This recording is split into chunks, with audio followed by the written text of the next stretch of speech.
हरे कृष्णा आप सभी भक्तों का हरे कृष्णा आप सभी भक्तों का हार्दिक स्वागत है हमारे इस कोर्स में जिसका नाम है गीतावलोकन। आज की कक्षा में हम अध्याय 18 पर अपनी चर्चा जारी रखेंगे। पिछले 7 कक्षाओं से हम इस चर्चा को आरंभ किए हुए हैं। आज की हमारी ये 7वीं चर्चा है। इस अध्याय का शीर्षक है उपसंहार, संन्यास की सिद्धि। इस अध्याय में मुख्य रूप से भगवान श्री कृष्ण ने संपूर्ण गीता को एक बार पुनः सारांश के रूप में अर्जुन के सामने प्रस्तुत किया है। एक बार जैसे कोई बात बोलने के बाद जब उसको संक्षिप्त रूप में पुनः अंत अंत में दोहराया जाता है, उस भाव से भगवान श्री कृष्ण ने अध्याय 18 में भगवत गीता को पुनः एक बार दोहराया है संक्षेप में। आज की हमारी ये 109वीं कक्षा है। मंगलाचरण प्रार्थनाओं से हम कक्षा का आरंभ करेंगे। ओम अज्ञानतिमिरान्धस्य ज्ञानञ्जनशलाकया चक्षुरुन्मीलितं येन तस्मै श्रीगुरवे नमः। श्रीचैतन्यमनोभीष्टं स्थापितं येन भूतले स्वयं रूपः कदा मह्यं ददाति स्वपदान्तिकं। वन्देऽहं श्रीगुरोः श्रीयुतपदकमलं श्रीगुरून् वैष्णवांश्च श्रीरूपं साग्रजातं सहगणरघुनाथान्वितं तं सजीवं साद्वैतं सावधूतं परिजनसहितं कृष्णचैतन्यदेवं श्रीराधा कृष्णपादान् सहगणललिता श्रीविशाखान्वितांश्च। हे कृष्ण करुणा सिन्धो दीनबन्धो जगत्पते गोपेश गोपिकान्त राधाकान्त नमोऽस्तुते। तप्त कांचन गौरांगी राधे वृंदावनेश्वरी वृषभानुसुते देवी प्रणमामि हरिप्रिये। वाञ्छाकल्पतरुभ्यश्च कृपा सिन्धुभ्य एव च पतितानां पावनेभ्यो वैष्णवेभ्यो नमो नमः। जय श्री कृष्ण चैतन्य प्रभु नित्यानंद श्री अद्वैत गदाधर श्रीवासादि गौर भक्त वृंदा। हरे कृष्ण कृष्ण कृष्ण हरे हरे, हरे राम राम राम हरे हरे। आपके सामने अभी अध्याय 18 का अवलोकन मानचित्र प्रस्तुत है। इस मानचित्र के माध्यम से आप समझ सकते हैं कि अध्याय 18 में कौन-कौन से अलग-अलग विभाग हैं और हमने अब तक अपनी जो चर्चा है वो पहले 4 विभागों पर पूर्ण कर चुके हैं। पहला, दूसरा, तीसरा और चौथा, यानी कि 48वें श्लोक तक हमारी चर्चा पूर्ण हो चुकी है। संक्षेप में यदि दोहराया जाए तो पहले विभाग में भगवान श्री कृष्ण ने अर्जुन को बताया कि यदि तुम कर्म करोगे लेकिन कर्म के फल की आसक्ति के बिना यदि तुम अपना कर्म करोगे तो तुम्हें कर्म के फल का या कर्म का बंधन नहीं लगेगा। ये भावना उन्होंने पहले विभाग में अर्जुन को बताई। दूसरे विभाग में मुख्य रूप से अर्जुन को भगवान श्री कृष्ण कहते हैं कि किसी भी कर्म के सफल होने के 5 कारक होते हैं और उसमें जो 5वां कारक है वो है परमात्मा की जब तक अनुमति नहीं होती तो वो कर्म सफल नहीं होता है। तो जब कोई व्यक्ति ये बात समझ ले कि मैं जो भी कर्म कर रहा हूं वो जब तक परमात्मा की सहमति नहीं होगी वो कर्म सफल नहीं होगा, तो वास्तव में उसके हृदय से, उसके मन से जो कर्तापन का जो भाव है वो चला जाता है। वो हर कर्म में जब भी सफलता उसे मिलती है तो यही सोचता है कि ये भगवान की कृपा के कारण ही मैं सफल हो पाया हूं। तो पहले विभाग में कर्म फल की आसक्ति के बिना का संदेश है। दूसरे विभाग में कर्तापन का भाव, उसको त्यागने का संदेश है। और फिर तीसरे विभाग में भगवान श्री कृष्ण ये बताते हैं कि जो भी हम कार्य करते हैं और जो भी हमारी क्रियाएं हैं उनका तीनों गुणों के साथ कोई ना कोई संबंध रहता है। तीनों गुण जो है उन क्रियाओं को प्रभावित करते हैं। तो इसमें इस विभाग में मुख्य रूप से बताने की बात ये थी कि हम ये समझें कि सत्वगुण, रजोगुण और तमोगुण में अंतर क्या है। सत्वगुण के कार्यों को हम अ, अधिक से अधिक अपने जीवन में बढ़ाएं और रजोगुण और तमोगुण के कार्यों को हम अधिक से अधिक कम करने का प्रयास करें। तो ये तीसरे विभाग में था। अब फिर अंत में इस विभाग में, तीसरे विभाग में भगवान श्री कृष्ण कहते हैं कि इस पूरे संसार में जितने भी जीव हैं, जितने भी प्राणी हैं, वो इन तीनों गुणों से प्रभावित है। कोई भी ऐसा नहीं है जो इन तीनों गुणों से प्रभावित नहीं है। तो अब चौथे विभाग में मुख्य रूप से अब 2 बातें सामने आती हैं। इन पहले 3 विभागों में चर्चा करने के बाद 2 बातें मुख्य रूप से सामने आती हैं। पहली बात तो भगवान श्री कृष्ण कहते हैं कि निष्काम भाव से हमें कर्म करना चाहिए।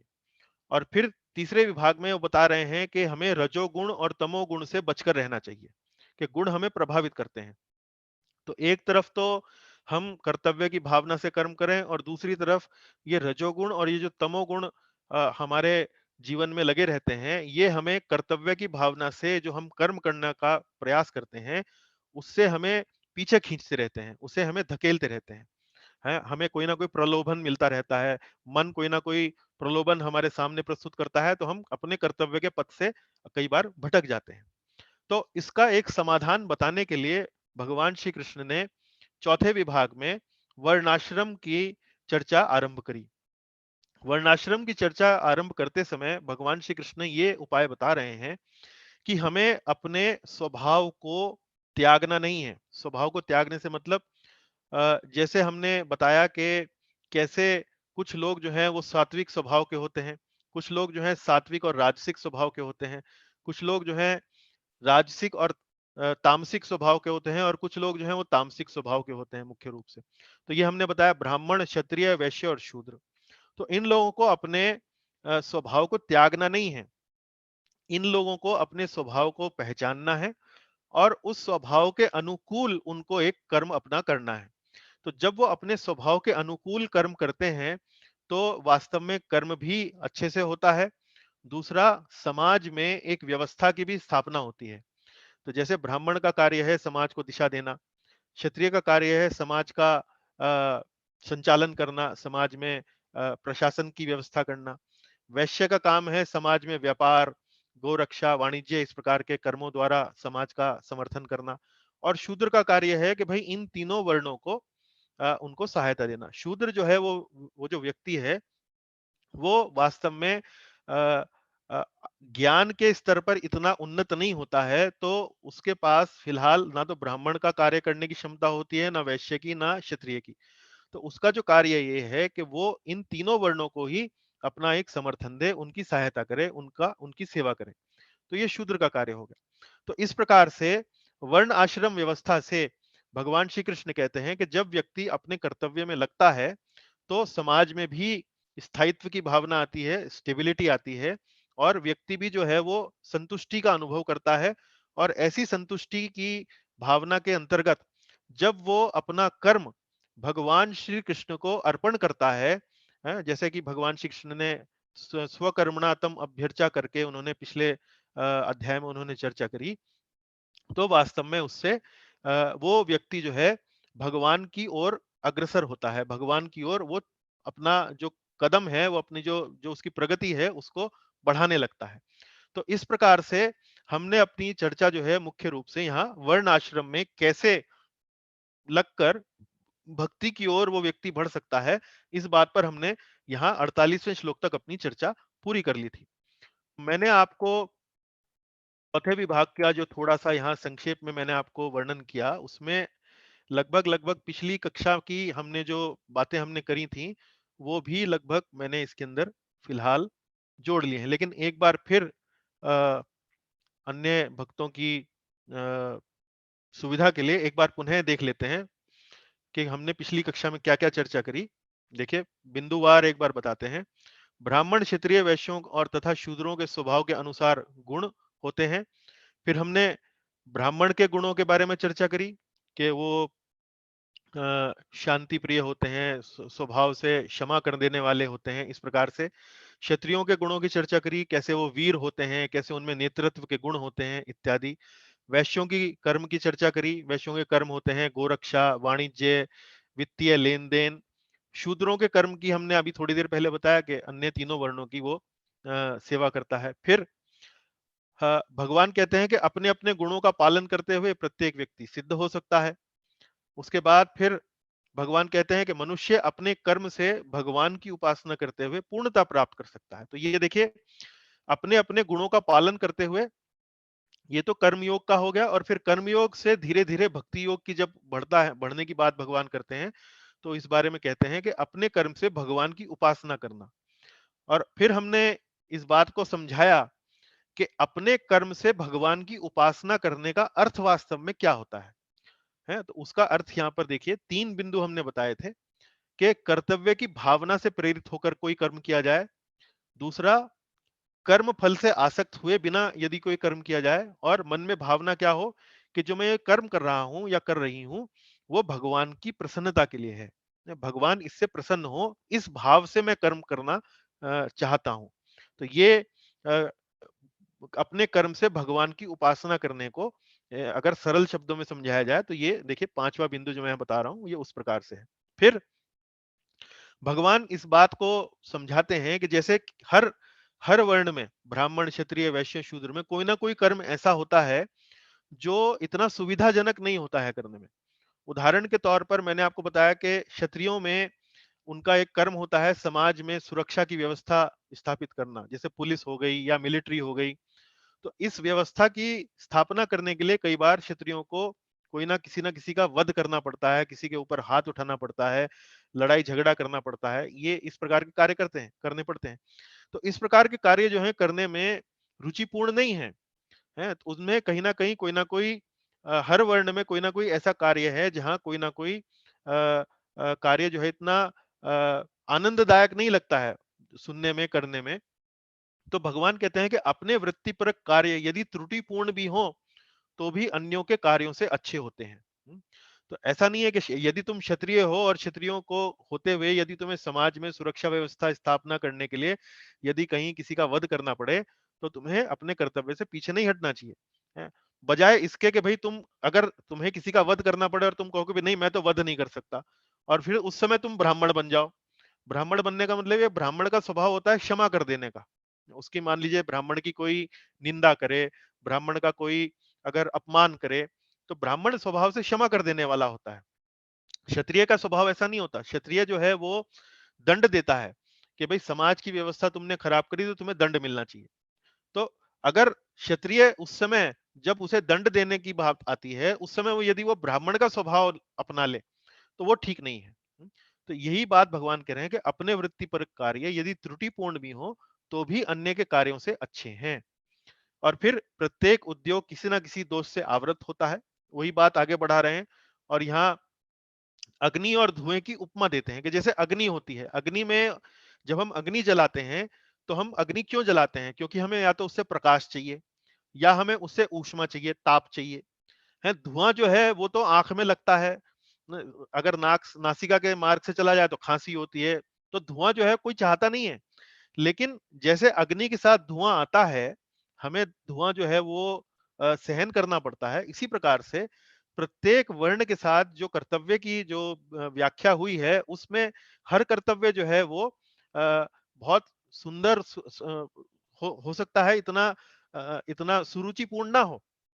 तो वही भगवान कह रहे हैं कि भाई कोई ना कोई दोष मिलेगा तुम्हें, किसी ना किसी वर्ण के जो कर्तव्य हैं, कोई ना कोई तुम्हें ऐसा कर्तव्य मिलेगा जो करने में इतना अच्छा नहीं लगेगा, लेकिन फिर भी हमें वो करना चाहिए अन्यों के कार्यों को करने से। तो ये बात भगवान समझा रहे हैं। और फिर मनुष्य को अपना स्वभावगत कर्म त्यागना नहीं चाहिए। तो अब आप देख सकते हैं कि 48 श्लोकों में 18वें अध्याय में भगवान ने कर्म योग की कितनी विस्तृत व्याख्या करी है। कर्तव्य की भावना से किया जाए, कर्म की फल की आसक्ति के बिना किया जाए, भगवान की प्रसन्नता के लिए किया जाए, और फिर चौथा बिंदु और जोड़ दिया कि अपने स्वभाव के अनुकूल हो, और जितना स्वभाव के अनुकूल हो उतना अच्छा, क्योंकि उतना ही आप अच्छे से कर्तव्य कर पाएंगे, उतना ही अपना जो कर्म है, कर्तव्य है, उसके साथ न्याय कर पाएंगे। तो इसलिए ये सब बातें यहाँ भगवान बता रहे हैं। अब हम अपनी इस चर्चा को आगे बढ़ाते हैं। अब भगवान जो है, देखिए पिछले विभाग में 48वें श्लोक तक भगवान ने मुख्य रूप से अर्जुन को कर्म योग की अच्छी खासी व्याख्या, कई अच्छे बिंदुओं द्वारा बड़ी विस्तृत व्याख्या अर्जुन को उन्होंने दी। लेकिन भगवान की इच्छा तो यह है कि हम सिर्फ इस भौतिक जगत में कर्मयोग ही नहीं करते रह जाएं। भगवान की हृदय की इच्छा वास्तव में क्या है?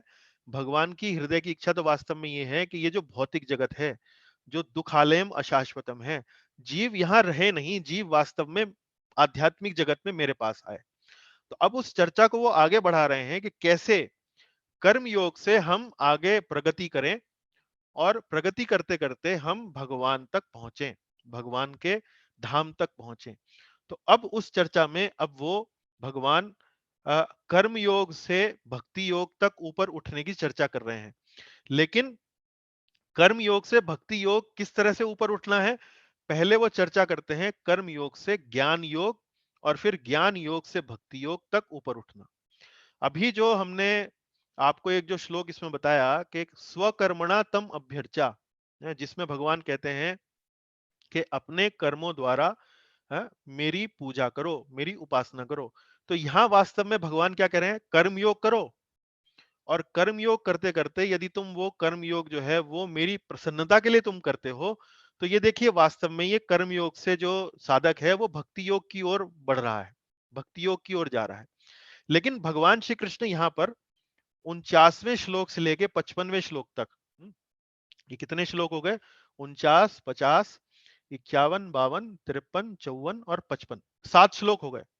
तो इन 7 श्लोकों में भगवान श्री कृष्ण एक और मार्ग अब अर्जुन को बता रहे हैं कि कर्म योग करते करते तुम ज्ञान योग का रास्ता भी ले सकते हो, ज्ञान योग का मार्ग ले सकते हो, और ज्ञान योग का मार्ग लेने के बाद फिर अंततः तुम भक्ति योग की ओर तुम जा सकते हो और फिर वहां से तुम मुझे प्राप्त कर सकते हो। तो ये एक रास्ता और बता रहे हैं भगवान श्री कृष्ण अर्जुन को। तो वो रास्ता क्या है, है, कर्म योग से हमें भक्ति योग तक उठना है, लेकिन ज्ञान योग होते हुए। जैसे आप कई बार नई दिल्ली से बंबई, एक तो आप सीधा भी उड़ के आ सकते हैं हवाई जहाज से, लेकिन राजधानी एक्सप्रेस पकड़े हैं तो पहले बंबई से दिल्ली से पहले आप सूरत आएंगे और फिर सूरत से फिर आप बंबई आएंगे। तो बीच में एक स्टॉप रहेगा। तो ये यही इसी तरह का चर्चा जो है भगवान श्री कृष्ण कर रहे हैं कि कर्म योग से ज्ञान योग और फिर ज्ञान योग से भक्ति योग तक ऊपर कैसे उठा जाए, उसकी चर्चा यहाँ भगवान श्री कृष्ण बता रहे हैं। तो देखिए तो उस चर्चा में प्रवेश करने से पहले कर्मयोगी और ज्ञान योगी में थोड़ा अंतर समझने का प्रयास कीजिए। कर्मयोगी जो है, जैसा कि नाम से ही पता लग रहा है कि इसमें कर्म है, कर्म मतलब कोई ना कोई क्रिया आपको करनी है, और वो क्रिया कैसे करनी है वो हमने पिछले विभाग में विस्तृत रूप से समझा। वर्णाश्रम में ब्राह्मण का कर्म, क्षत्रिय का कर्म, वैश्य का कर्म, शूद्र का कर्म, इस प्रकार से। तो जो भी ये कर्म कर रहे हैं, ये चारों वर्णों के लोग जो भी कर्म कर रहे हैं, वो यदि कर्म फल की आसक्ति का त्याग से करें और कर्तापन की भावना की त्याग से करें, तो वो कर्मयोगी की श्रेणी में कहलाएंगे। तो उसमें कोई ना कोई उनको कर्म करना है, कोई ना कोई एक्टिविटी, कोई ना कोई क्रियाकलाप करना है। अब ये इस प्रकार से कर्तव्य की भावना से, कर्म फल की आसक्ति का त्याग करते हुए, कर्तापन का त्याग करते हुए जब वो कर्म करते हैं, तो धीरे धीरे क्या होता है, इस प्रकार से उनका शुद्धिकरण होता है, उनकी चेतना जो है वो शुद्ध होती है। गुणों का जो प्रभाव, रजोगुण और तमोगुण का जो प्रभाव उनके जीवन में रहता है, वो रजोगुण और तमोगुण का प्रभाव धीरे धीरे उनके जीवन से ये कम होने लगता है। अब जब ये गुणों का प्रभाव उनके जीवन से कम होने लगता है, गुण जो है उनके जीवन में उनको बाधा नहीं डालते हैं, उनको विचलित नहीं करते हैं, जब वो भीतर से काफी हद तक शुद्ध हो जाते हैं, तो फिर वो ज्ञान योग को स्वीकार करने के लिए योग्य हो जाते हैं। ज्ञान योग की स्वीकार्यता के लिए सबसे परम जो आवश्यकता है वो ये है चेतना की शुद्धि। गुणों का जो प्रभाव है, विशेष रूप से रजोगुण और तमोगुण का जो प्रभाव है, वो हमारे जीवन में बहुत कम हो जाए, बहुत उसका जो स्तर है वो कम हो जाए। तो जब वो गुण हमें प्रभावित नहीं करते हैं, तब भगवान श्री कृष्ण कहते हैं कि ऐसा व्यक्ति कर्म का ही त्याग कर सकता है। कर्म का ही त्याग मतलब जो भी उसके जो कर्तव्य कर्म है, उनका ही त्याग कर सकता है। यहाँ कर्मयोगी में किस बात के त्याग की बात है, कर्म फल की आसक्ति के त्याग की बात है। लेकिन ज्ञान योग में किसकी त्याग की बात है, जैसे पूरा का पूरा कर्म ही त्याग दो, है सन्यास जिसे बोलते हैं ना, पूरा अपने घर से, परिवार से, समाज से विरक्ति लेकर आप सिर्फ एक ही काम करना है आपको, ज्ञान योग में भगवान का ध्यान करना है, साधना करनी है, सिर्फ यही एकमात्र काम करना है। लेकिन उसके लिए जो क्वालिफिकेशन है, जो रिक्वायरमेंट है, वो क्या है? हमारा जो कर्म फल का जो हम कर्म योग का जो हम साधना करते हैं, वो करते करते हमारा हृदय जो है वो शुद्ध हो चुका है। तो उसकी चर्चा अब यहाँ भगवान कर रहे हैं। जैसा कि मैंने आपको यहाँ बताया, कर्म योग से ज्ञान योग और फिर ज्ञान योग से भक्ति योग। तो ये जो साधक है, ये कर्म योग करते करते शुद्ध हो चुका है, काफी हद तक उसने अपने गुणों पर काबू पा लिया है, और फिर अब वो ज्ञान योग के अभ्यास में वो लगता है। ज्ञान योग के अभ्यास में वो पूर्ण रूप से एक तरह से शुद्ध हो जाता है, और शुद्ध होने के बाद मतलब उसके हृदय में जो भी ये भौतिक कल्मश हैं, काम, क्रोध, लोभ, मोह, मद, मत्सर्य, ये बिल्कुल एक प्रकार से समाप्त हो जाते हैं। उसके बाद फिर वो शुद्ध रूप से भगवान की शुद्ध भक्ति की ओर ऊपर उठता है। उसी बात को यहाँ भगवान श्री कृष्ण अलग अलग श्लोकों में समझा रहे हैं। तो देखिए, यहाँ इसका 49वें श्लोक का जो शीर्षक है वो है सन्यास की सिद्ध अवस्था। सन्यास मतलब कर्म का त्याग। जैसे मैंने आपको ये पिछली स्लाइड में दिखाया, ज्ञान योगी में कर्म का त्याग है, कर्म योगी में तो कर्म फल की आसक्ति का त्याग है। कर्म करता रहेगा वो, लेकिन ज्ञान योगी में कर्म ही करना वो उसको त्याग देगा। अब उसका सिर्फ काम ये है भगवान की या परम पिता की या परम पिता परमेश्वर की उपासना करना, उनकी उनकी उनके उनको प्राप्ति करने के साधन में पूर्ण रूप से जुट जाना। परिवार का कोई समाज का कोई व्यवसाय, वो सब छोड़ देना। तो इसको बोलते हैं सन्यास की सिद्ध अवस्था। तो सन्यास शब्द का अर्थ क्या हुआ?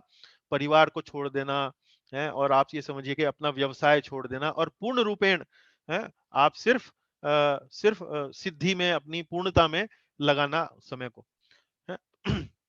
तो देखिए श्लोक देखिए, असक्त बुद्धि सर्वत्र जितात्मा विगत स्पृह नैष्कर्म्य सिद्धिं परमां संन्यासेनाधिगच्छति।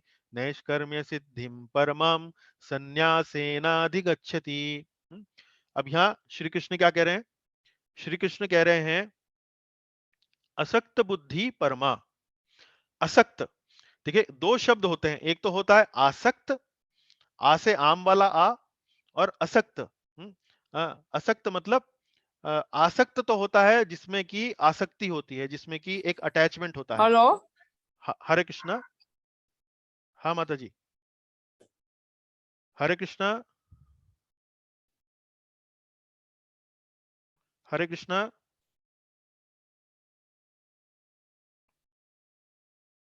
हरे कृष्णा। क्या आप मुझे सुन सकते हैं? हरे कृष्णा। जी गुरु जी, बिल्कुल क्या ठीक आ रही है आवाज आपकी। आप मुझे सुन सकते हैं? हाँ जी प्रभु हाँ जी, जी। बिल्कुल ठीक सुन सर। अच्छा जी, तो कोई मिस तो नहीं हुआ आपका बीच में? नहीं कुछ जी। मिस नहीं हुआ। अच्छा जी, ठीक है। मेरा मोबाइल थोड़ा हैंग हो गया था, मुझे लगा शायद आपको आवाज नहीं पहुंच रही होगी। हाँ अरे नहीं, आवाज ठीक है। आ रही है। किसी की एक्स्ट्रा आवाज थी, अच्छा अच्छा, पर ठीक है जी। मिस कुछ नहीं हुआ जी। ठीक है जी। तो मैं जय आपको गुरु। समझा रहा था, चले जारी रखते हैं अपना। तो मैं आपको समझा रहा था कि असक्त का मतलब होता है बिना किसी आसक्ति के, आसक्ति रहित। और एक शब्द होता है आसक्त। आसक्त शब्द में आ से आम आता है, बड़ा आ की मात्रा वाला आ आता है। तो आसक्त बुद्धि मतलब हो गया आसक्ति वाली बुद्धि, लेकिन असक्त बुद्धि का मतलब हो गया आसक्ति रहित बुद्धि।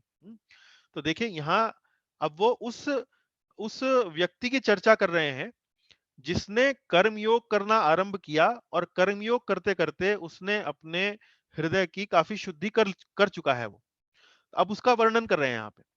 असक्त बुद्धि सर्वत्र, जिसकी बुद्धि सभी भौतिक विषयों से अनासक्त है।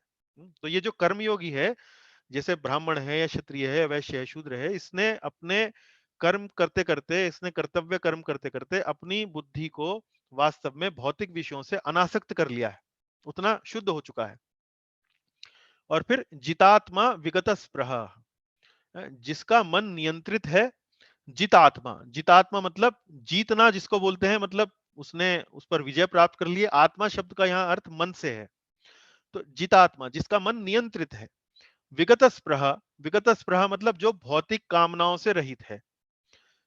अब देखिए, मन नियंत्रित है, भौतिक कामनाओं से रहित है, भौतिक विषयों से अनासक्त है, ये सब कौन से लक्षण हैं? ये लक्षण है कि उस व्यक्ति ने रजोगुण और तमोगुण पर विजय प्राप्त कर ली है। विजय प्राप्त अगर पूर्ण ये ना कहा जाए, मतलब काफी हद तक उनको नियंत्रण में कर लिया है। वह निष्काम कर्म की परम सिद्धि प्राप्त करता है निष्काम कर्म मतलब देखिए, उसने अपना निष्काम कर्म करते करते अपना मन भी नियंत्रण कर लिया है, भौतिक कामनाओं से रहित हो गया है।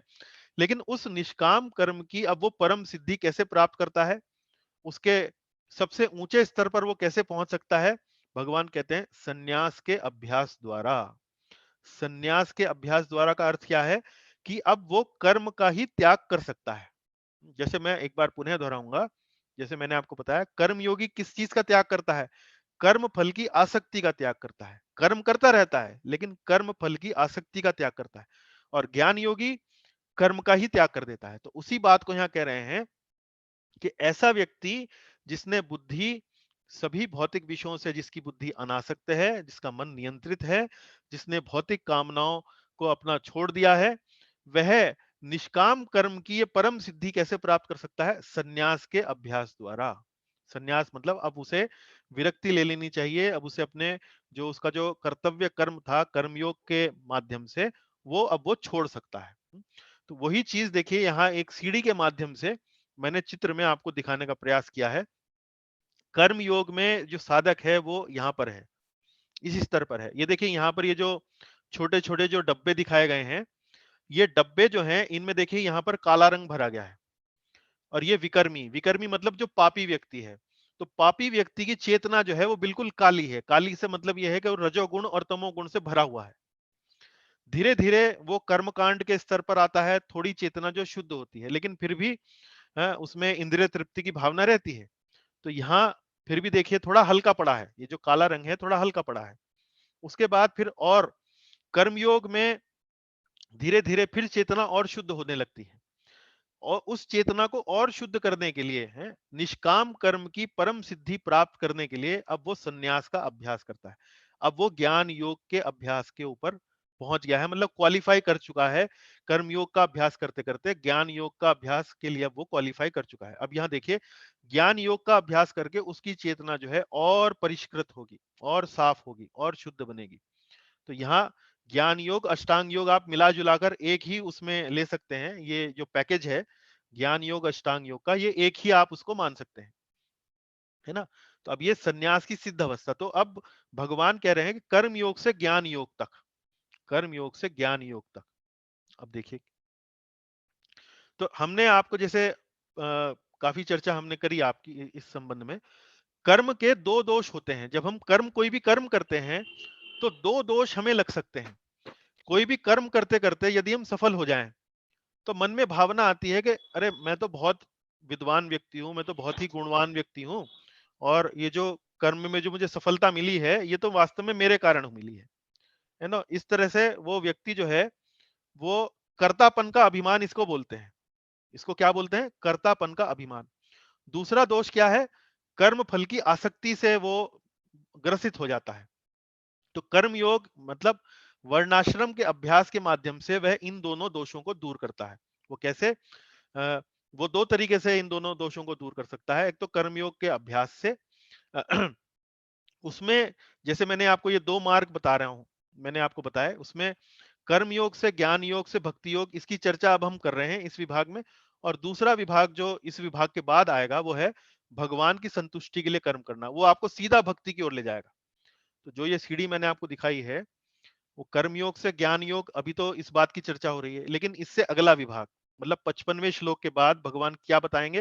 वो व्यक्ति जो है वो कर्म योग से सीधा भक्ति योग, उनको बीच में ये ज्ञान योग अष्टांग योग करने की आवश्यकता नहीं है, सीधा कर्म योग से वो भक्ति योग की ओर बढ़ सकता है। लेकिन उसकी चर्चा हम आगे करेंगे।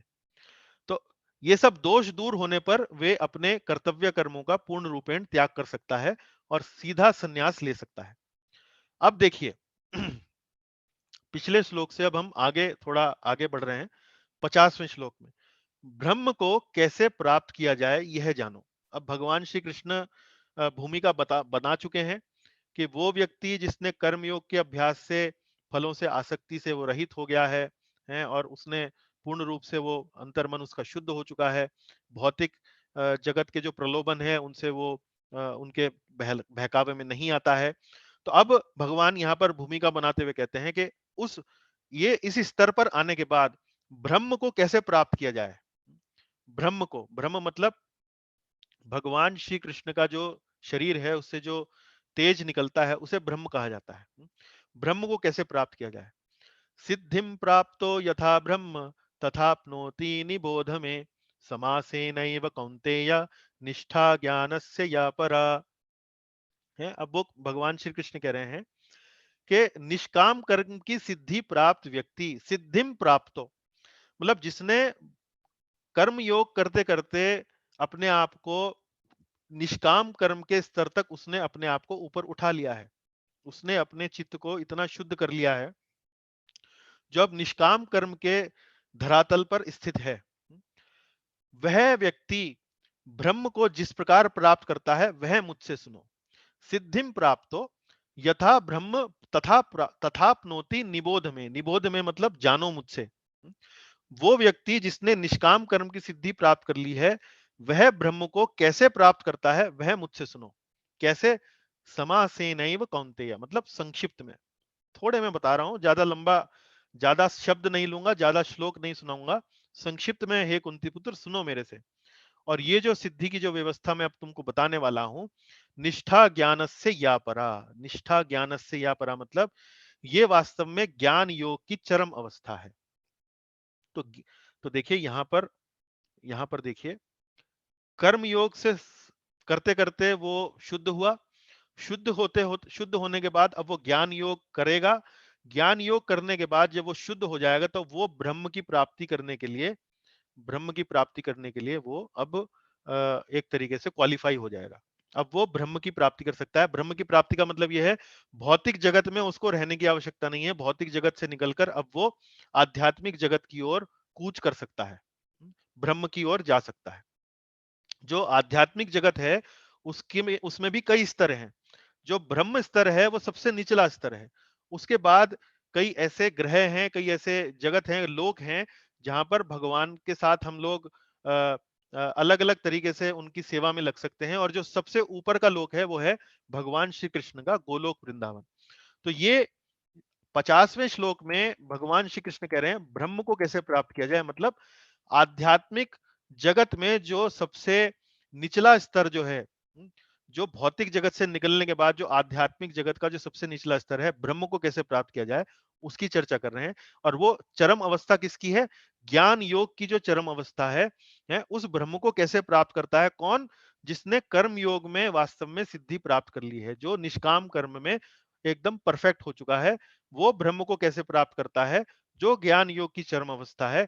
हे कुंती पुत्र, उस उस विधि को, उस प्रोसेस को संक्षिप्त में मैं तुम्हें सुनाता हूं, कृपया करके मुझसे वो संक्षिप्त में सुनो। अब वो देखिए भगवान श्री कृष्ण कैसे अब चर्चा को आगे बढ़ा रहे हैं।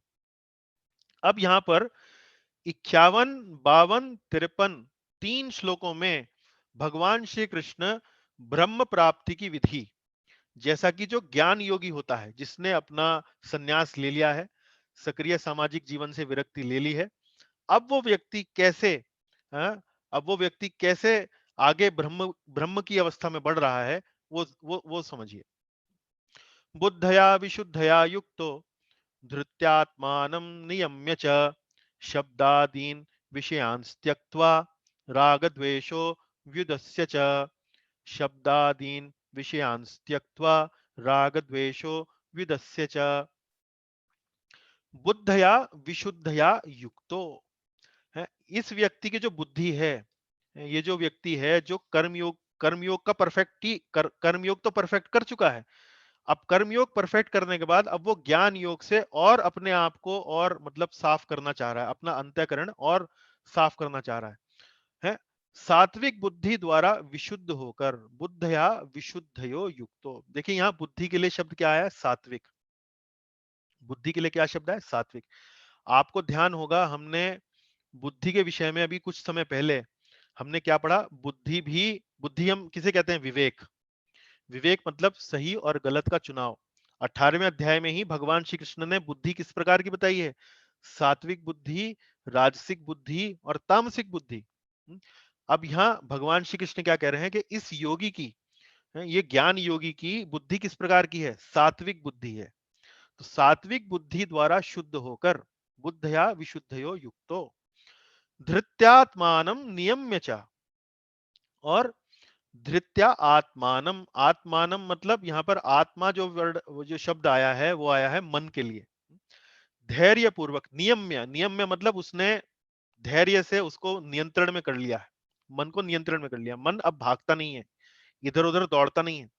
धृत्या आत्मानम नियम्य च शब्दादीन विषयान त्यक्त्वा, शब्दादीन विषयान त्यक्त्वा मतलब शब्द क्या है? शब्दादीन, शब्द आदि, शब्द आदि मतलब जितनी भी हमारी इंद्रियां हैं, जैसे 5 इंद्रियां हैं, जैसे आंख है, कान है, नाक है, जिह्वा है, त्वचा है, ये जो पांचों इंद्रियां हैं इनके विषय हैं। आंखें जो है सुंदर देखना चाहती हैं, कान जो है वो मनोरम सुनना चाहते हैं, ध्वनि सुनना चाहते हैं, इसी प्रकार से जिह्वा जो है वो स्वादिष्ट व्यंजन चखना चाहती है। तो शब्द आदि, शब्द आदि मतलब शब्द, स्पर्श, स्वाद इत्यादि इत्यादि जितने भी ये सब इंद्रिय विषय हैं, उन सब को त्याग कर, शब्द आदीन विषयान, इन सब विषयों को त्याग कर, राग द्वेष व्युदस्य च, राग तथा द्वेष से मुक्त होकर। तो देखिए इस व्यक्ति के लक्षण, जो जो व्यक्ति वास्तव में संन्यास लेने के लिए यानी कि सक्रिय सामाजिक जीवन छोड़ने के लिए कौन सा व्यक्ति वास्तव में उपयुक्त है, उसके लक्षण क्या हैं, हैं? वो यहाँ पर बताए गए हैं। सात्विक बुद्धि है, मन वश में है, धैर्य धैर्यपूर्ण व्यक्ति है, शब्द इत्यादि जो भी इंद्रिय विषय हैं उनमें वो त्याग देता है, उनमें लगता नहीं है, लिप्त नहीं होता है, राग तथा द्वेष नहीं है, किसी के प्रति आसक्ति नहीं है, किसी के से द्वेष नहीं है, सबके साथ समान व्यवहार करने वाला व्यक्ति है। तो ये ब्रह्म प्राप्ति की विधि, ये ब्रह्मभूत स्तर इसको बोलते हैं। ब्रह्मभूत स्तर मतलब वो स्तर जिसमें वास्तव में व्यक्ति ने काम, क्रोध, लोभ, मोह, मद, मत्सर्य, ये जितने भी विषैले एक प्रकार से जो भावनाएं, जो टॉक्सिन्स, जो विषयी पदार्थ जो हमारे मन के ऊपर जो जमे रहते हैं, आत्मा के ऊपर जो जमे रहते हैं, उनका एक तरह से साफ सफाई अच्छे से हो जाना। तो ये राग तथा द्वेष से मुक्त होकर अब ये ब्रह्मभूत स्तर को बोला जाता है, जिसमें अंतःकरण जो है वो काफी साफ हो चुका है। अब अगला श्लोक देखिए, अगले श्लोक में उसके और लक्षण बताए गए हैं। ब्रह्म प्राप्ति की विधि, ब्रह्मभूत स्तर, श्लोक संख्या 2। विवक्त सेवी लघ्वाशी यत्वाक् काय मानसाः ध्यान योग परो नित्यम वैराग्यम समुपाश्रिताः, ध्यान योग परो नित्यम वैराग्यम समुपाश्रिताः। अब ये और एडवांस कर रहा है व्यक्ति, और धीरे धीरे आगे बढ़ रहा है। जैसे मैंने आपको बताया, यहाँ पर इस स्लाइड में मैंने आपको दिखाया ज्ञान योग, और ज्ञान योग के साथ ही अष्टांग योग भी है। अष्टांग योग में मुख्य रूप से जो योगी है वो ध्यान करता है, ध्यान की अवस्था में वो अपने आप को लगाने लगता है। ये देखिए, विविक्त सेवी, विविक्त सेवी का मतलब क्या है? एकांत का वासी, एकांतवासी। एकांतवासी मतलब अब वो ऐसे लोगों की संगति उसको अच्छी नहीं लगती जो वास्तव में भौतिक जगत में काम, क्रोध इस प्रकार के मतलब भौतिक कामनाओं में लगे रहते हैं, इस प्रकार की जो भावनाओं में लगे रहते हैं, उन लोगों की वास, उन लोगों के साथ उसका संग जो करना है उसको अच्छा नहीं लगता है। तो ये एकांत का वासी होता है। यहाँ पर देखिए एक छोटा सा बिंदु मैं बताना चाहूंगा आपको।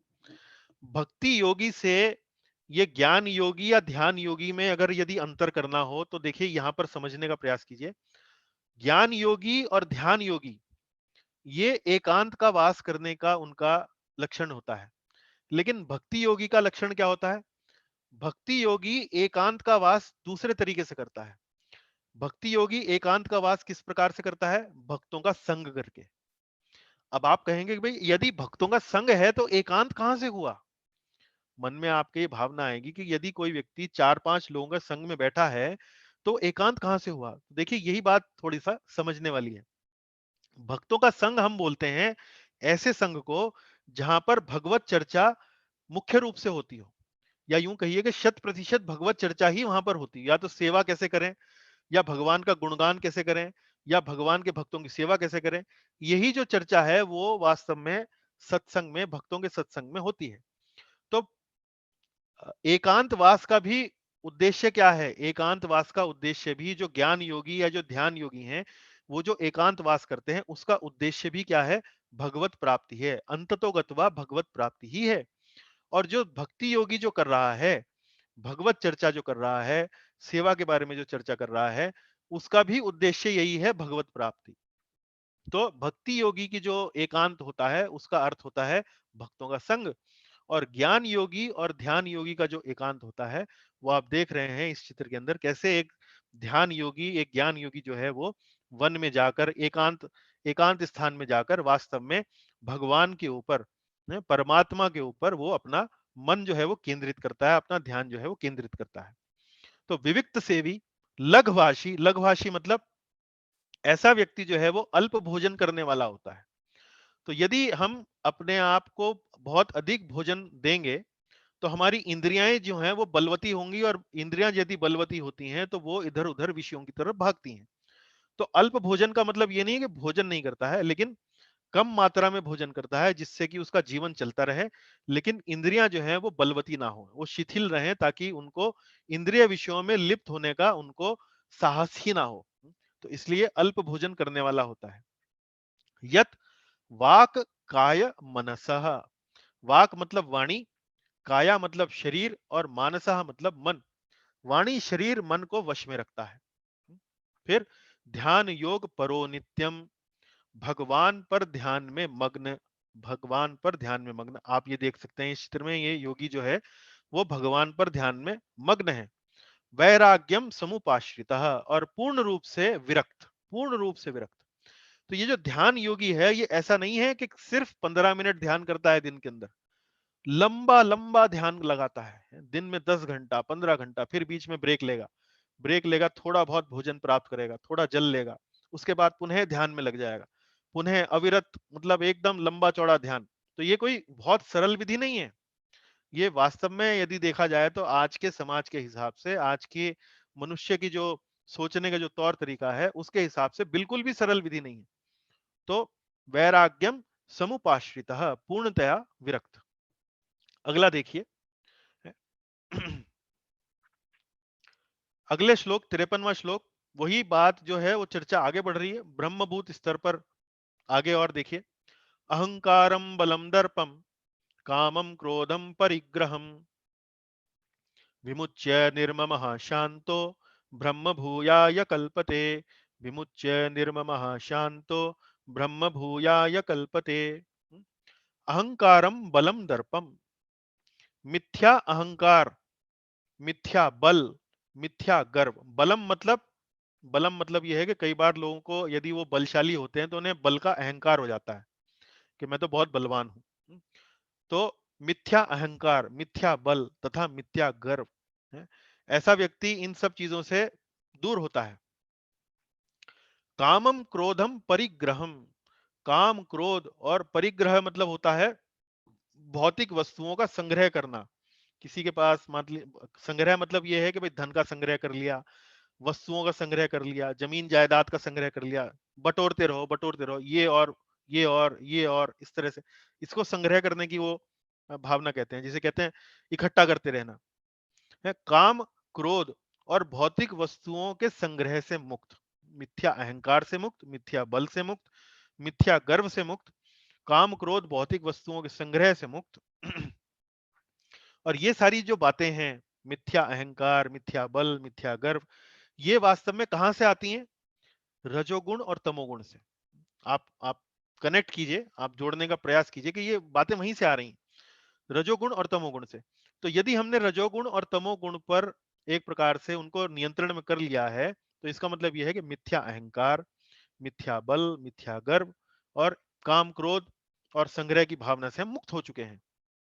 विमुच्य निर्ममः शांतो, विमुच्य, विमुच्य मतलब मुक्त, निर्ममः, निर्ममः मतलब स्वामित्व की भावना से रहित, स्वामित्व की भावना से रहित। जैसे हमने कहा कि कर्तापन की भावना से रहित, और स्वामित्व की भावना से मतलब कि भाई मैं इनका स्वामी नहीं हूं, ये मेरी वस्तुएं नहीं है, क्योंकि वो छोड़ चुका है ना, स्वामित्व की भावना से रहित, संन्यास ले चुका है।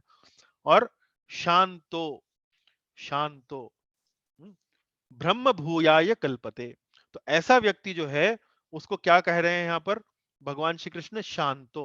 हम्म, शांत होता है, मतलब शांत, मतलब शांत का अर्थ क्या है?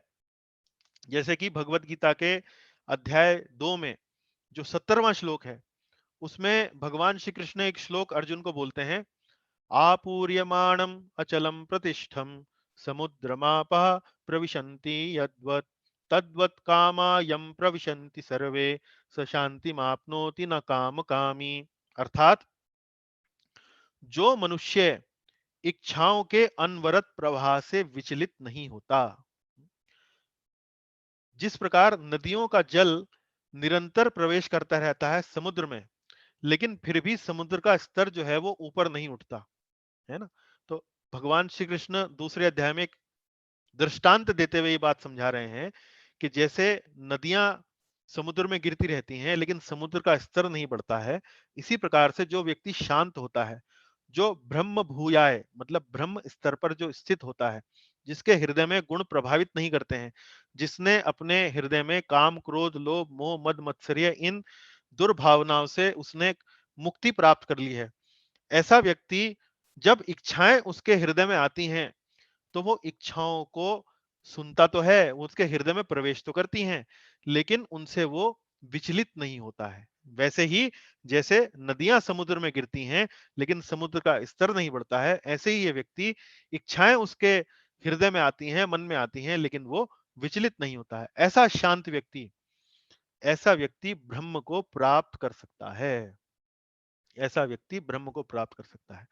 देखिए ये जो 3 श्लोक हैं 51 52 53, इनमें वो सारी बातें लिखी हैं कि कई बार लोग बाग प्रश्न पूछते हैं कि प्रभु जी ये बताइए कि हम प्रगति कर रहे हैं नहीं कर रहे हैं, आध्यात्मिक क्रियाकलाप तो हम बहुत कर रहे हैं।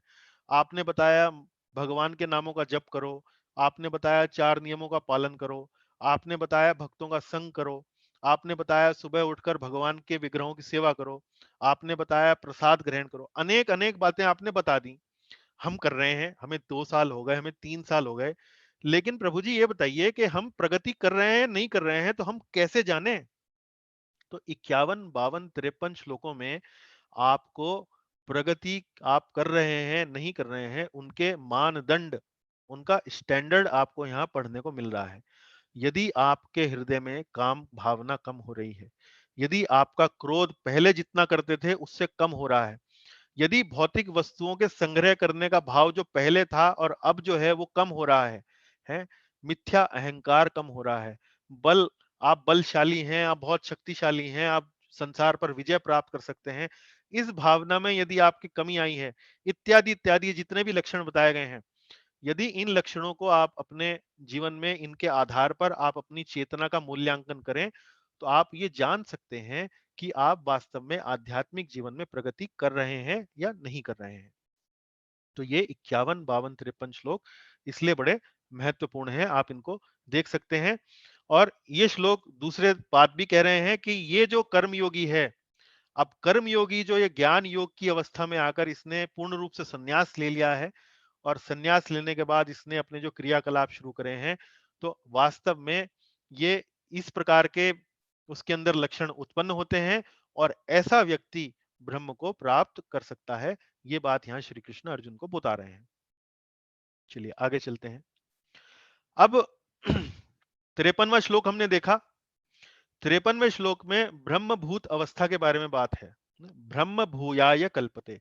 ब्रह्म अवस्था किसे बोलते हैं? ब्रह्म अवस्था उसे बोलते हैं जिसमें हम पूर्णतया शुद्ध हो चुके हैं। हमारा हृदय जो है वो अब उसके अंदर गंदगी नहीं है, रजोगुण तमोगुण ये जो है ये साफ सफाई हो चुकी है। अब हृदय जो है शांत है। हृदय, जब हमारे हृदय में ये जब सफाई हो जाती है तो हृदय शांति का अनुभव करता है। हृदय शांति का अनुभव करता है। जैसे उदाहरण के रूप में समझाया जाए तो कोई व्यक्ति यदि यदि रोगी हो जाए, उसे बुखार हो जाए, उसे कोई रोग लग जाए, है खांसी जुकाम कोई भी मतलब रोग की आप कल्पना कीजिए, यदि उसे रोग लग जाए तो रोग के स्थिति में वो उसको आनंद नहीं आता है, उसको सुख नहीं मिलता है। लेकिन धीरे-धीरे जैसे-जैसे रोग कम होता चला जाता है, जैसे-जैसे रोग के जो लक्षण हैं वो कम होते चले जाते हैं, वैसे-वैसे वो शांति प्राप्त करने लगता है, वैसे-वैसे उसको प्रसन्नता जो है वो मिलने लगती है।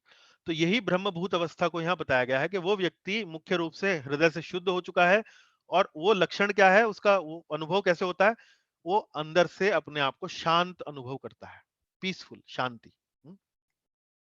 अब भगवान कह रहे हैं, ब्रह्मभूत अवस्था प्राप्त करने के बाद अब भगवान कह रहे हैं कि ऐसा व्यक्ति अब शुद्ध भक्ति प्राप्त कर सकता है। देखिए, बड़ा महत्वपूर्ण श्लोक है, 54वां श्लोक बहुत महत्वपूर्ण श्लोक है। इसमें कई बातें आपको स्पष्ट हो जाएंगी कि ये महत्वपूर्ण क्यों है। तो देखिए, ब्रह्मभूत अवस्था के बाद भगवान श्री कृष्ण कह रहे हैं कि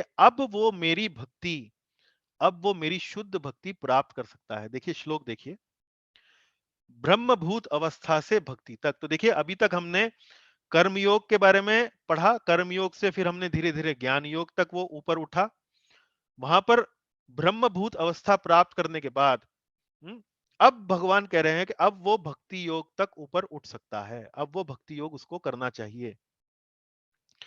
भगवान कह रहे हैं, ब्रह्मभूत प्रसन्नात्मा न शोचति न कांक्षति समः सर्वेषु भूतेषु मद भक्तिम लभते पराम। समः सर्वेषु भूतेषु मद भक्तिम लभते पराम। हम्म, यहाँ देखिए भगवान क्या कह रहे हैं, ब्रह्मभूत प्रसन्न आत्मा, प्रसन्न आत्मा। अब वो ब्रह्मभूत हो गया है, मैंने पिछली स्लाइड में क्या दिखाया आपको, पूर्णतः शुद्ध हो चुका है। तो पूर्णतः शुद्ध होने के बाद पूर्णतः शांत, जब वो शांत होता है तो वो प्रसन्नता का अनुभव करता है। ब्रह्मभूत प्रसन्न आत्मा, और ऐसी प्रसन्न आत्मा इस अवस्था में उसकी आंतरिक चेतना का क्या स्थिति है, क्या स्तर है, न शोचती न कांक्षती, न शोचती न कांक्षती, वह ना शोक करता है, न किसी वस्तु की कामना करता है। न शोचती न कांक्षती, वह ना शोक करता है, न किसी वस्तु की कामना करता है। समः सर्वेषु भूतेषु, सभी प्राणियों को समः समान भाव से देखता है। भूतेषु मतलब प्राणी, सर्वेषु मतलब समस्त, समः मतलब समान भावना है। वह प्रत्येक जीव पर समभाव रखता है, एक ही भाव से देखता है। कुत्ता हो, बिल्ली हो, गोरा हो, काला हो, अमीर हो, गरीब हो, रोगी हो, निरोगी हो, हर व्यक्ति को समान भाव से वो देखता है। और ऐसी अवस्था में ब्रह्मभूत है, प्रसन्न आत्मा है, न शोचती है, न कांक्षती है, समः सर्वेषु भूतेषु है। ऐसी अवस्था में, ये कौन सी अवस्था है? ये ब्रह्मभूत अवस्था है। मद भक्तिम लभते पराम, भगवान श्री कृष्ण कह रहे हैं ऐसी अवस्था में वह मेरी शुद्ध भक्ति प्राप्त करता है। मद भक्तिम लभते पराम। देखिए, ये श्लोक महत्वपूर्ण किस लिए है? ये श्लोक महत्वपूर्ण ऐसे दार्शनिक आध्यात्मवादियों के लिए है। दार्शनिक आध्यात्मवादी का मतलब है ऐसे फिलोसॉफिकल स्पिरिचुअलिस्ट्स के लिए है, ट्रांसेंडेंटलिस्ट के लिए है, जो आध्यात्म का अभ्यास करते हैं। उन लोगों के लिए जो विशेष रूप से ये मानते हैं कि वास्तव में ब्रह्म की प्राप्ति ही वास्तव में इस दुनिया में चरम अवस्था है, जिसे मोक्ष कहा जाता है। ब्रह्म की प्राप्ति, ब्रह्मभूत, ब्रह्मलीन हो जाना, ब्रह्म ब्रह्म ब्रह्म अवस्था को प्राप्त कर लेना, वही वास्तव में इस संसार का सबसे बड़ा लक्ष्य है। और ऐसे लोग क्या कहते हैं? ऐसे लोगों का मत ये होता है कि भक्ति करने से ब्रह्मभूत की अवस्था प्राप्त होती है। जब हम भक्ति करते हैं तो भक्ति करने से धीरे धीरे हमें ब्रह्म की अवस्था प्राप्त करने का साधन जो है वो भक्ति है। लेकिन इस श्लोक को यदि आप ध्यान से पढ़ें, ध्यान से समझने का प्रयास करें, तो ये बात बिल्कुल स्पष्ट हो जाती है कि ब्रह्मभूत अवस्था में आने के बाद मद भक्तिम लभते पराम है, ना कि उल्टा, कि भक्ति हो गई और फिर ब्रह्मभूत अवस्था वो प्राप्त कर रहा है। समा सर्वेषु भूतेषु मद भक्तिम लभते पराम, उस अवस्था में वह मेरी शुद्ध भक्ति प्राप्त कर सकता है। तो ऐसे दार्शनिक कौन होते हैं? निर्विशेषवादी। निर्विशेषवादी अंग्रेजी में जिन्हें बोलते हैं इम्पर्सनलिस्ट। इम्पर्सनलिस्ट वो लोग होते हैं, वो दार्शनिक होते हैं जिनका मानना ये होता है कि भगवान की जो परम जो जो जानकारी है, जो भगवान का जो सबसे एक तरह से जो गुह्यतम जो उनका जो स्वरूप है, जो उनका जो व्यक्तित्व है, जो उनकी जो पहचान है, वो है ब्रह्म। मतलब इम्पर्सनल, निर्विशेष, जिसका ना कोई आकार है, जिसका ना कोई रूप है। ऐसा ब्रह्म जो है वो भगवान की जो व्याख्या अगर करी जाए, जो सबसे टॉप मोस्ट व्याख्या जो करी जाए वो है ब्रह्म। तो ऐसे निर्विशेष वादियों के लिए, ऐसे निर्विशेष वादी दार्शनिकों के लिए ये श्लोक जो है ये वास्तव में बहुत ही स्पष्ट रूप से ये समझाता है कि ऐसा नहीं है कि ब्रह्मभूत अवस्था ही सब सर्वश्रेष्ठ अवस्था है, सर्वोच्च अवस्था है। भगवान यहाँ स्पष्ट रूप से कह रहे हैं, ब्रह्मभूत प्रसन्नात्मा न शोचती न कांक्षती समा सर्वेषु भूतेषु। ऐसी अवस्था में आने के बाद मद भक्तिम लभते पराम, उस अवस्था में वह मेरी शुद्ध भक्ति प्राप्त करता है। तो ये बात समझने वाली है, और ये इसलिए श्लोक बड़ा महत्वपूर्ण है क्योंकि ये ऐसे दार्शनिकों को बड़ा स्पष्ट रूप से उत्तर यहाँ पर दे रहा है। तो भक्ति ज्ञान योग से पहले नहीं है। हालांकि भक्ति ज्ञान योग से यदि पहले करें तो ज्ञान योग की अवस्था में जाने की आवश्यकता ही ना पड़े। आप कर्म योग करते रहें, कर्म योग करने के बाद सीधा भक्ति योग पर यदि आप आते हैं तो ज्ञान योग की आवश्यकता ही नहीं है। भक्ति जो है वो किसी भी क्वालिफिकेशन के ऊपर आश्रित नहीं है। भक्ति जो है वो स्वतंत्र होती है। ये बात हम आगे की जो कक्षाएं हैं उनमें आपको और विस्तार से बताएंगे। लेकिन फिलहाल इस श्लोक में ये बात बड़ी स्पष्ट है कि अगर ज्ञान योग ग्रेजुएशन है तो ज्ञान योग के बाद एक पोस्ट ग्रेजुएशन भी है जिसे हम भक्ति योग कहते हैं। वो बात समझाने का प्रयास कर रहे हैं यहाँ पे। देखिए यहाँ 55वां श्लोक देखते हैं। 55वें श्लोक में भगवान अब क्या बता रहे हैं, और गहराई में जा रहे हैं और डिटेल में जा रहे हैं। भक्ति से ही श्री कृष्ण को जाना जा सकता है, उनका धाम प्राप्त किया जा सकता है।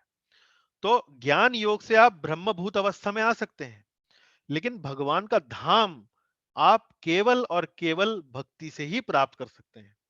तो भगवान का धाम आप ज्ञान योग के माध्यम से जब तक भक्ति योग पर नहीं आएंगे तब तक प्राप्त नहीं कर सकते। तो ये बात यहाँ भगवान कह रहे हैं, भक्त्या माम अभिजानाति यावान याश्चास्मि तत्वतः ततो माम तत्वतो ज्ञात्वा विशते तदनंतरम, ततो माम तत्वतो ज्ञात्वा विशते तदनंतरम।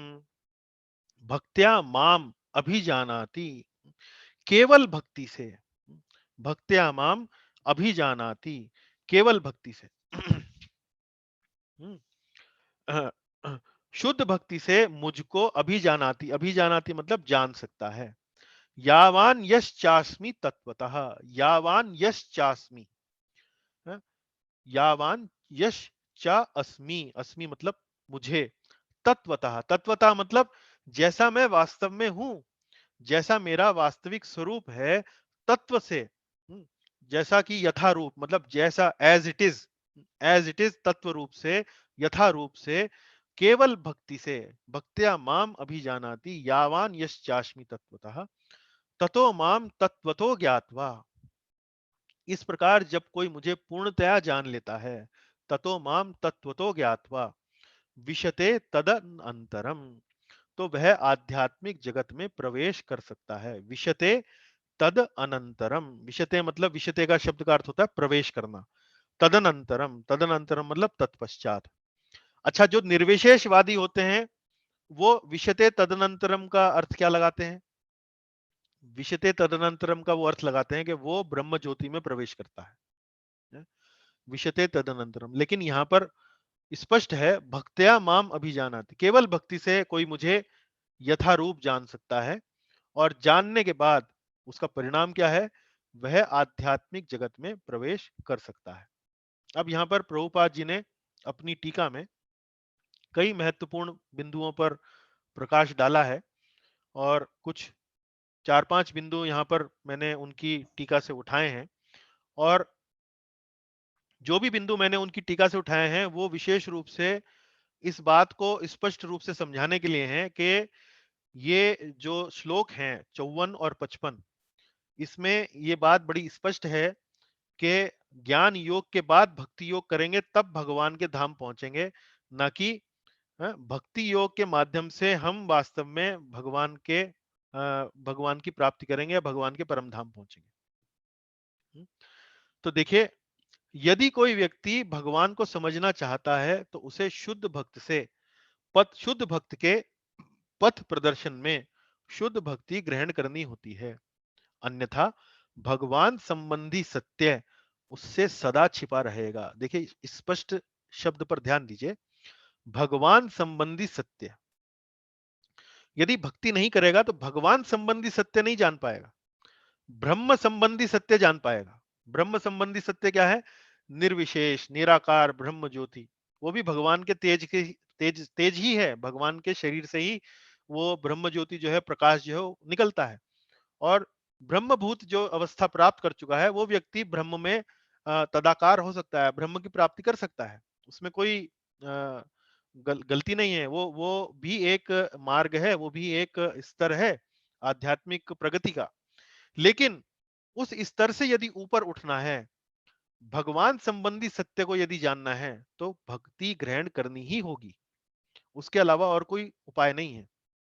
वही बात भगवान बोल रहे हैं, वही बात प्रभुपाद जी बोल रहे हैं, यदि कोई व्यक्ति भगवान को समझना चाहता है तो उसे शुद्ध भक्त के पथ प्रदर्शन में शुद्ध भक्ति ग्रहण करनी होती है, अन्यथा भगवान संबंधी सत्य उससे सदा छिपा रहेगा। आगे देखिए, जैसा कि भगवत गीता 7:25 में कहा जा चुका है, नाहम प्रकाशः सर्वस्य। 7वें अध्याय में स्वयं भगवान श्री कृष्ण कहते हैं, नाहम प्रकाशः सर्वस्य, मैं सबों के समक्ष प्रकाशित नहीं होता हूं। तो मुझे जानना इतना सरल नहीं है। मैं सभी के समक्ष प्रकाशित नहीं होता हूं। मैं क्या कौन हूं, मैं कैसा हूं, ये मैं सबको नहीं बताता हूं। किसको बताता हूं? केवल कुछ विशेष लोगों को बताता हूं। और यहाँ उल्लेख किसके लिए है? भक्त लोगों के लिए है। केवल पांडित्य या मनोधर्म द्वारा ईश्वर को नहीं समझा जा सकता। हम लोग सोचते हैं कि हम बड़े विद्वान बन जाएंगे, बहुत बड़ी बड़ी डिग्रियां ले लेंगे, हैं?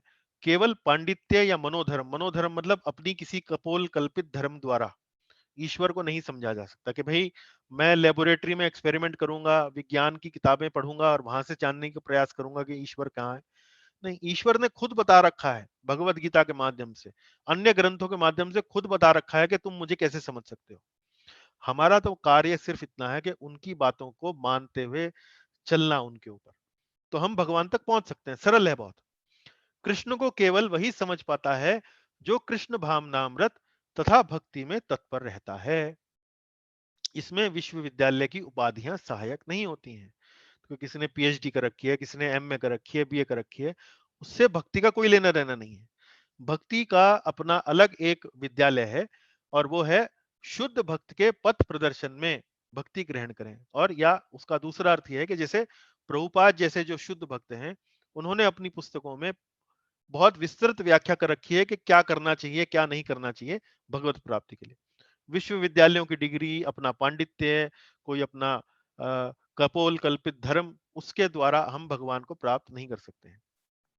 अब प्रभुपाद जी उस शब्द पर आते हैं जिस पर हमने थोड़ी देर पहले थोड़ी चर्चा करी। प्रभुपाद जी कह रहे हैं, विशते शब्द का अर्थ है मुझ में प्रवेश करता है।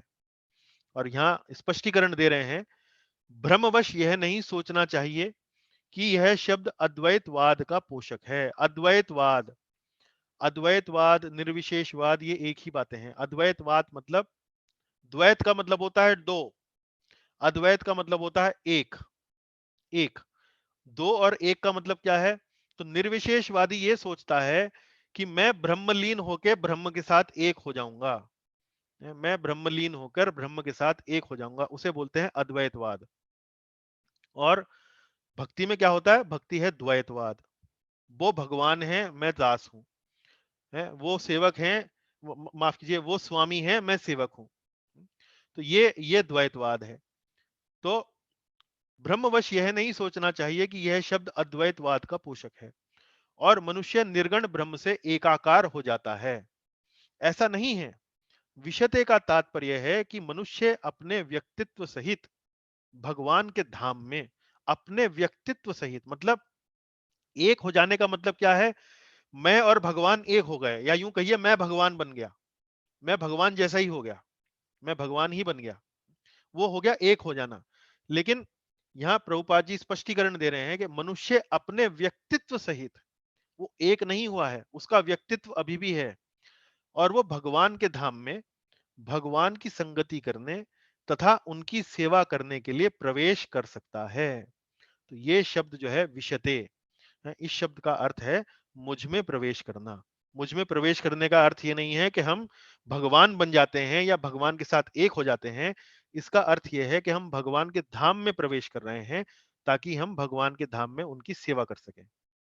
तो यदि जैसे मैं कहूं कि मैं किसी नगर में प्रवेश कर रहा हूं, तो नगर में प्रवेश करने का मतलब ये नहीं है कि मैं नगर बन गया हूं, है कि मैं वो नगर में और मुझ में कोई अंतर नहीं रह गया। मैं अभी भी हूं और नगर भी है।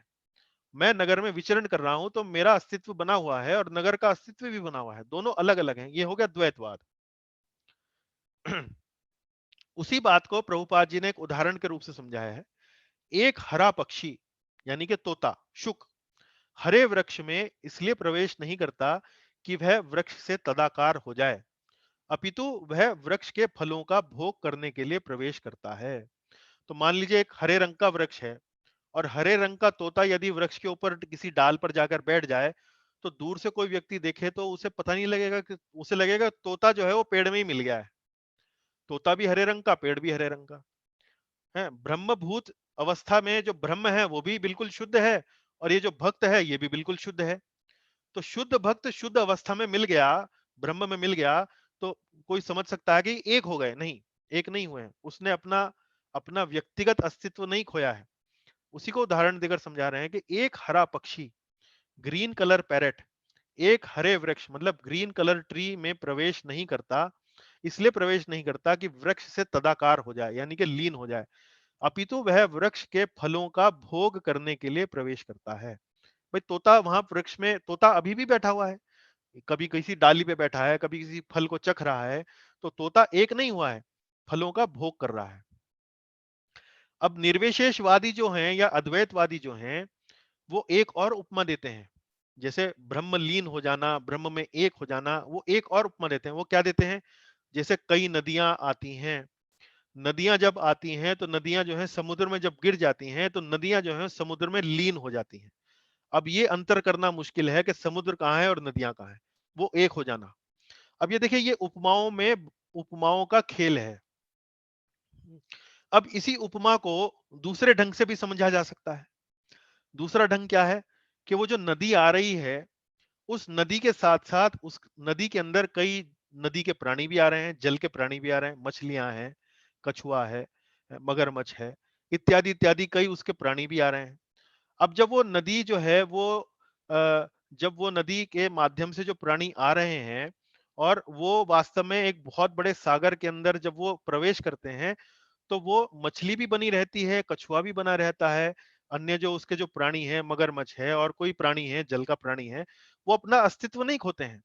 वो वास्तव में भक्ति की नदी में आते हैं और भक्ति के सागर में वो मिल जाते हैं। एक छोटी नदी में आते हैं और बड़े सागर में वो मिल जाते हैं, जहां पर वो और विशाल सागर में और आनंद से अपनी सेवा कर सकते हैं, अपना आनंद प्राप्त कर सकते हैं।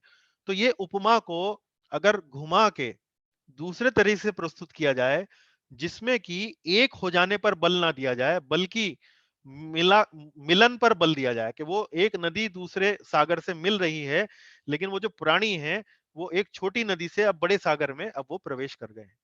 तो उसको दूसरे तरीके से भी प्रस्तुत किया जा सकता है। तो उपमा के माध्यम से हमारा जो दर्शन है वो स्थापित नहीं होता है। दर्शन को समझाने के लिए उपमा जो है वो दी जाती है। तो निर्विशेषवादियों की जो ये मान्यता है कि ज्ञान योग जो है वो वास्तव में ब्रह्म स्तर जो है, ब्रह्मभूत जो स्तर है वो वास्तव में चरम अवस्था है। उसका यहाँ पर 54 और 55वें श्लोक में खंडन करते हैं भगवान कि ज्ञान योग प्राप्त करने के बाद भी आगे भक्ति योग प्राप्त करने के लिए या मुझे प्राप्त करने के लिए किसी व्यक्ति को भक्ति योग का आश्रय लेना ही पड़ेगा, उसके बिना कोई और चारा नहीं है। तो आज की कक्षा में इतना ही। अगली कक्षा में हम भगवान की शुद्ध भक्ति उसके बारे में चर्चा करेंगे। अभी तो हमने चर्चा करी कर्मयोग, कर्मयोग से ज्ञान योग, ध्यान योग और फिर भक्ति योग। अब हम चर्चा करेंगे कर्मयोग और सीधा कर्मयोग से सीधा शुद्ध भक्ति पर कैसे पहुंचे, जिसमें ज्ञान योग ध्यान योग की कोई आवश्यकता नहीं है। आप कर्मयोग करते करते सीधा भक्ति योग तक आप आरंभ कीजिए और सीधा भगवान के धाम तक जाने का मार्ग प्रशस्त कीजिए, जाने की लाइन क्लियर कीजिए। तो यहाँ आज की कक्षा इतनी ही। बहुत बहुत धन्यवाद। आपका यदि कोई प्रश्न है, कोई टिप्पणी है, हम चर्चा आप कर सकते हैं।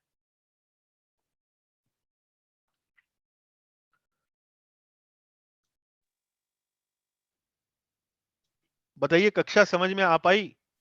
पहले ये थोड़ा सा मैं स्पष्टीकरण लेता हूं आपसे, क्योंकि थोड़ा सा इसमें कर्म योग, ज्ञान योग, ध्यान योग, भक्ति योग, इस प्रकार की अलग अलग छोटी छोटी बातें हैं। प्रभु जी तो बहुत अच्छे से आपने सिंपलिस्टिकली एक्सप्लेन किया ये जो कॉन्सेप्ट्स है। जी और अगले अगले हफ्ते के क्लास का जरूर वेट करेंगे, जी जब चरम सीमा पे हम जा रहे हैं, हाँ, बस बस अल्टीमेट इंस्ट्रक्शन पे जा रहे हैं भगवान। अल्टीमेट। अब धीरे धीरे जो है, जैसे फिल्म का क्लाइमैक्स आ रहा है, मतलब जैसे हीरो जो है वो विलन के अड्डे पर पहुंच चुका है और विलन की अब वो पिटाई करने वाला है। तो अब धीरे धीरे जो क्लाइमैक्स है, जो एक टॉप पॉइंट है, पीक है, वो धीरे धीरे आने वाली है। जी सीडी का स्लाइड अच्छा है, सीडी का स्लाइड बहुत अच्छा है। अच्छा लगा आपको? चलिए, धन्यवाद। आपने 53 वर्स में रेफरेंस दे दी थी गीता चैप्टर 2 की, वो कौन सा वर्स था? 70 70। Thank you. हाँ जी, वो प्रभुपाद जी के तात्पर्य में लिखा हुआ है। 53वें श्लोक के तात्पर्य में प्रभुपाद जी की गीता में उस श्लोक का वर्णन दिया है। थैंक हाँ जी। हरे कृष्णा प्रभु जी।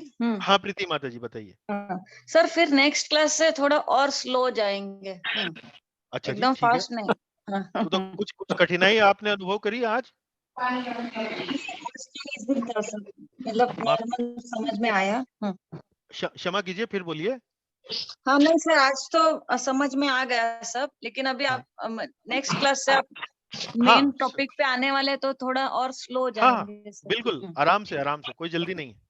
बिल्कुल, अवश्य। ठीक है जी। चलिए, कोई प्रश्न है, कोई कठिनाई हुई, कोई प्रश्न है आपका, कोई ज्वलंत जिज्ञासा? हरे कृष्णा गुरु जी। हाँ करतार प्रभु जी, बताइए। ये बड़ा अच्छा लगा है, इधर सोचती व कांक्षती जब आया तो 12वें अध्याय में भी है। शोचती कांक्षती पहले भी आया क्या? देख सकते हैं। हाँ, 12वें अध्याय में है जी। ठीक है, ओके। न सोचती, न कांक्षती, न द्वेष्टि, न। ओके, मैं देख लेता हूँ कोई कौन सा श्लोक है। शोचती 12वें श्लोक कांक्षती। जो, हाँ जी, न तो द्वेष्टि, ये जो भावनाएं हैं, ये जो स्तर है, शोचती न कांक्षती, ये वास्तव में भक्ति योग करते करते भी आप प्राप्त कर सकते हैं। जी जी। हाँ, ये 12वां अध्याय उसका है ना जी, मैं भक्ति योग का लास्ट अध्याय है ना जी। दुर्गा इधर आ। तो वो उसमें भी यही है कि ना ज्यादा सोचना है, ना वो करना है, ना किसी का बिना कष्ट के उसको समझना है बस। हाँ, यहाँ सोचती का मतलब सोचने से नहीं है, सोचती का मतलब शोक करना, शोक करना। हाँ जी, हाँ जी। सॉरी, मेरे से वो गलती हो गया। कांक्षती का मतलब है इच्छा करना, कामना इच्छा करना। हाँ जी, हाँ। ना तो ज्यादा सोचना है उल्टा सीधा, और ना ही उसका कष्ट मानना है, ना उसका दुख मानना है जी। तो ये 12वें में भी है, वो उसमें था। लेकिन वही मेरे को कभी कभी यही अभी तक भी सवाल यही रहता है मेरा कि जब भी भक्ति योग ज्यादा इम्पोर्टेंट है तो उसको बीच में क्यों लाए? 6 और लास्ट में 6 अध्याय जो है वो ज्ञान योग के हैं। हाँ, तो भक्ति ज्ञान तो, लेकिन योग को फिर पहले क्यों नहीं लाए जब भक्ति योग ज्यादा इम्पोर्टेंट है? नहीं, आप देखिए, इसको दूसरे तरीके से समझिए। जी गुरु जी। इसको देखिए, भगवत गीता में भगवान श्री कृष्ण जो भी उनको अर्जुन को बोलना चाहते हैं, वो वास्तव में 10वें अध्याय तक समाप्त हो जाता है। जी गुरु जी। 10वें अध्याय में अर्जुन जो है वो भगवान श्री कृष्ण से बोलता है कि भाई, मैं समझ गया आप क्या कहना चाह रहे हो जी। तो वास्तव में भगवत गीता में जो भगवान का उद्देश्य है, वो उपदेश जो है वो 10वें अध्याय के 12वें 14वें वो 15वें श्लोक तक लगभग समाप्त हो चुका है। जी गुरुजी। अब उसके बाद जो है वो अर्जुन का जो वो प्रश्न अब जो वो शुरू होते हैं, तो उसके उत्तर में फिर ये कार्यक्रम चालू होता है। तो आप ये जी समझिए कि वास्तव में भगवत गीता की जो चरम वो है, वो 10वें अध्याय मतलब भक्ति योग में एक प्रकार से वो कल्मिनेट ऑलरेडी हो चुकी है। तकरीबन हाँ, जो 12वें तक खत्म हो जाता है ना भक्ति योग तो। हाँ जी। तो दूसरा दूसरा दूसरा इसको देखने का दृष्टिकोण ये है कि भगवत गीता के आप जो वो अध्याय हैं जो भक्ति योग के बारे में नहीं है, जी जैसे कि 13वें अध्याय से लेके 17वें अध्याय तक, जी जी, ये तो उसमें हर अध्याय में भगवान ने अंत में जी भक्ति योग को श्रेष्ठ बताया है, हर अध्याय में, जी, पर हर ज्ञान अध्याय योग है में। ना उसमें सारा 13 से नहीं, 17वें में तो। वो ज्ञान योग तो उन्होंने, चूंकि अर्जुन का जो प्रश्न था उसको समझाने के हिसाब से उन्होंने ज्ञान योग के माध्यम से उसकी चर्चा आरंभ की वहां पे। ओके जी जी गुरुजी। लेकिन अल्टीमेटली बार बार उसको वहीं लेकर आ रहे हैं, जी गुरुजी। बार बार वहीं। अभी आपने देखा ना, स्पष्ट रूप से देख लिया 54वें श्लोक में, आपने स्पष्ट रूप से देख लिया जी जी कि जी क्योंकि ज्ञान योग भी जो मार्ग है, वो भी एक वास्तव में एक अधिकृत ऑथराइज्ड मार्ग है जी, आध्यात्मिक जीवन में प्रगति करने का। करने का वो ठीक है भी एक जी। मार्ग है। तो जी गुरुजी। बात ये नहीं है कि ज्ञान योग कोई गलत मार्ग है, या लेकिन बात ये है कि ज्ञान योग के लिए आपने देखा ना क्वालिफिकेशन कितनी दे रखी है। जी गुरुजी। कर्म, निष्काम कर्म की सिद्धि, नैष्कर्म्यम सिद्धिम, जी, निष्काम कर्म की सिद्धि जब आपकी हो जाती है, तब आप ज्ञान योग के रास्ते पे चल सकते हैं, उससे वो पहले नहीं चल निष्काम सकते। कर्म तो उसमें भी गुरुजी 4वें अध्याय में क्लियर कर देते हैं ना, नहीं नहीं, 4वें बा- 5वें 6वें में भी। हाँ, चौथे उसमें फिर पांचवे में, सेवा पे आ जाते हैं, निष्काम हाँ, कर्म से मैं निष्काम मैं सेवा पे आ जाते हैं। मैं वही आपको बता रहा हूँ कि जी गुरुजी। चौथे पांचवे में कर्म योग के बारे में बताया गया है। जी लेकिन गुरुजी। कर्म योग के बारे में बताने का तात्पर्य क्या है कि निष्काम कर्म करते करते अपने आप को शुद्ध बनाओ, जी, और उसके सेवा बाद पे फिर ले वो, आते हैं ना जी वो तो। हाँ, उसके बाद फिर वो वहीं पर आते हैं कि भाई ध्यान योग वाले स्तर पर आते हैं। जी लेकिन गुरुजी। अल्टीमेटली ध्यान योग वाला भी जो अध्याय है, जो छठवां अध्याय है, जी छठवां अध्याय क्या क्या शीर्षक है? ध्यान योग। जी ठीक है। गुरुजी। अब इसमें जी 47वां श्लोक देखिए। योगी नाम जी अपि गुरुजी। सर्वेशा मद गतेन अंतरात्मना हम्म, श्रद्धावान भजते यो माम जी स में जी युक्त तमो मता। जी गुरुजी। तो श्रद्धा से जो मेरा भजन करे, जी गुरुजी। वो सर्वश्रेष्ठ योगी है। तो पूरा ध्यान योग का अध्याय जी बताने गुरुजी। के बाद अंत में क्या बोल रहे हैं? श्रद्धावान भजते यो माम स में युक्त तमो मता। वो जी वास्तव में गुरुजी। परम योगी है। तो परम योगी अल्टीमेटली कौन हुआ? जो मेरा भजन करे। जी गुरुजी। और मेरा वो तो मतलब थोड़ा, दूसरे अध्याय के 48वें श्लोक में भी बोला ना, श्रद्धावानम लब्धे ज्ञानम। जो जी, श्रद्धावान है उसी को ज्ञान मिलेगा, हाँ, उसी को ज्ञान में। हाँ, ज्ञान मिलेगा, वो तो ठीक है, ज्ञान के बारे में बात कर रहे हैं, लेकिन मैं तो जी भक्ति योग की जी श्रेष्ठता जी, अच्छा हाँ, ये यहाँ पर ये आ गया। ये समझाने का प्रयास कर रहा हूं कि हर हर अध्याय में भक्ति योग की श्रेष्ठता उन्होंने स्थापित करी है। तो इसका मतलब है इन दोनों से पहले भक्ति से और कर्म से हम्म, श्रद्धा ज्यादा इंपॉर्टेंट है। श्रद्धा होनी चाहिए। तो भाई श्रद्धा है तभी श्रद्धा आपको। से आपकी श्रद्धा से किसी भी कार्य को आप आरंभ करेंगे तो उसमें श्रद्धा तो होनी ही चाहिए। तो श्रद्धा श्रेष्ठ हुई ना सर। नहीं, श्रद्धा से आरंभ किया आपने, और जब आरंभ करते हैं तो श्रद्धा धीरे धीरे दृढ़ होती है और बलवान होती है। जी गुरु जी। हाँ जी। जी गुरु जी, थैंक यू गुरु जी। हरे कृष्णा प्रभु जी। हाँ, हरे कृष्णा प्रभु जी। हरे कृष्ण। बहुत ही अच्छा लगा, बहुत ही अच्छा लगा प्रभु, बहुत चलिए, ही बहुत अच्छा बहुत लगा। धन्यवाद। धन्यवाद जी, बहुत बहुत धन्यवाद। चलिए फिर, और कोई यदि कोई टीका टिप्पणी, कोई कथन किसी का हो तो बताएं, नहीं तो फिर आज की कक्षा को यहीं विराम देते हैं। हरे कृष्णा प्रभु जी, बड़ा अच्छा रिवीजन हो गया। अच्छा जी, और अच्छा जी। हाँ, करतार भाई पूछते रहते हैं तो और हमारे सवाल अपने आप ही सीधे होते जाते हैं, है कि? हाँ, he is our front shooter. हाँ जी, हाँ जी। ठीक है, बढ़िया नहीं, जी। आपका तो नाम ही ईश्वर है भाई। हाँ जी। आपका तो नाम ही ईश्वर है भाई। तो हम आपसे तो तो चलो क्या। काम से काम चला रहे हैं, पर आप ज्ञान